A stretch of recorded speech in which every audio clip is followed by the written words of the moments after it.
আজি ৩ ছেপ্টেম্বৰ অভিৰুচি ক্ৰীড়া দিৱস। প্ৰথমগৰাকী অৰ্জুন বঁটা বিজয়ী অসমীয়া ভোগেশ্বৰ বৰুৱাৰ ৮৪তম উপজা দিন।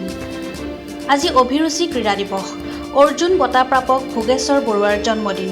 পূৰ্বে আড়ম্বৰপূৰ্ণভাৱে আয়োজন কৰা অভিৰুচি ক্ৰীড়া দিৱসৰ পৰিৱৰ্তে এইবাৰ জয়সাগৰস্থ ভোগেশ্বৰ বৰুৱাৰ নিজা বাসগৃহৰ সমীপৰ কনক ভৱনতে সম্পূৰ্ণ সামাজিক ব্যৱধান মানি ৰাজহুৱাকৈ অনুষ্ঠিত কৰা হয় ৮৪ সংখ্যক জন্মদিনটো।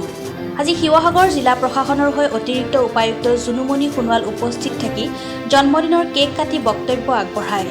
জিলা ক্ৰীড়া বিষয়া সঞ্জয় উপাধ্যায়, জিলা শিক্ষা বিষয়া আব্দুল জলিল, ছাত্ৰনেতা প্ৰদীপ বৰগোহাঁই, সমাজকৰ্মী মণিকা শইকীয়া, যোৰহাটৰ ক্ৰীড়াবিদ বিপুল শইকীয়া, শিৱসাগৰৰ ক্ৰীড়া সংগঠক ৰাণা খান, দেৱজ্যোতি দত্ত, পবিত্ৰ বুঢ়াগোহাঁই, প্ৰতাপ চাংকাকতি, জ্যেষ্ঠ সাংবাদিক সুমেশ ডেকা, জয়জ্যোতি গগৈৰ লগতে বিভিন্ন অনুষ্ঠানৰ বিষয়ববীয়া, ক্ৰীড়া সংগঠক, ক্ৰীড়াবিদ, ছাত্ৰ-ছাত্ৰী উপস্থিত হৈ অৰ্জুন ভোগেশ্বৰ বৰুৱাক জন্মদিনৰ শুভেচ্ছা জ্ঞাপন কৰে।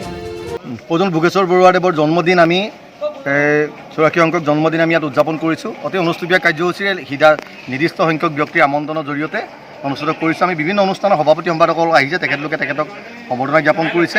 যিহেতু অভিৰুচিয়ে উদযাপন কৰা হয় বা আমিও তাৰ লগত জড়িত, কিন্তু অভিৰুচিৰ কাৰণে আজি আমি যিহেতু পৰিৱেশ পৰিস্থিতি সুকীয়া, এই অভিৰুচিৰে আমি বিশেষ কাৰ্যসূচী ৰূপায়ণ কৰিব নোৱাৰিলোঁ। গতিকে আমি তেখেতৰ নিজৰ গৃহ থকা এই জয়সাগৰ অঞ্চলত আমাৰ কনক ভৱনত আমি অনুষ্ঠুপীয়া কাৰ্যসূচীৰে তেখেতৰ জন্মদিন উদযাপন কৰিছোঁ। তেখেতে আমাক আশীৰ্বাদ দিয়ক, অসমৰ ক্ৰীড়া জগতৰ লগত জড়িত ব্যক্তিসকল, নতুন প্ৰজন্মৰ খেলুৱৈসকলক আশীৰ্বাদ দিয়ক, যাতে আমি সকলোৱে তেখেতৰ দৰে আমি কাম কাজ কৰিবৰ কাৰণে আগবাঢ়ি যাব পাৰোঁ। ৮৪তম জন্মদিন ভোগেশ্বৰ বৰুৱাদেৱৰ, তেখেত সম্বন্ধত মোৰ মামা হৈছে আৰু আজি মোৰ দ্বাৰা নিৰ্মিত এই কনক ভৱনত অনুষ্ঠিত কৰিবলৈ পাই মই বহুত সুখী হৈছোঁ। আৰু তেখেত যিহেতু আমাৰ আদৰ্শ, আৰু এনেকুৱা আদৰ্শ আৰু জন্ম হওক অসমত, তাৰেই আমি নতুন সমাজৰ পৰা প্ৰতিশ্ৰুতি বিচাৰিলোঁ। ধন্যবাদ। জন্মদিনটো অসমত যেতিয়াৰ পৰা পাতিবলৈ লৈছে, আজি প্ৰথমবাৰ দ্বিতীয়বাৰ মই ঘৰত পাতিছোঁ।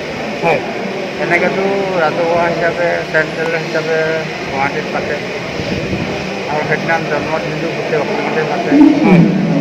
ৰাইজৰ বিৰাট এটা মোৰ সন্মান হৈছে। হয়, সেইটো অসমবাসীক মই ধন্যবাদ জ্ঞাপন কৰোঁ।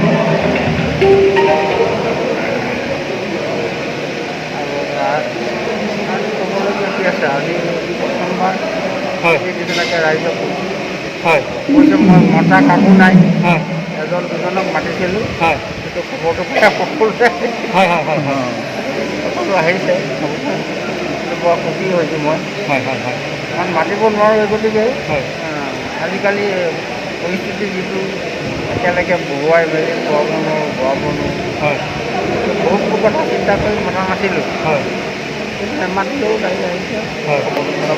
শিৱসাগৰৰ পৰা মাধৱ গগৈৰ প্ৰতিবেদন।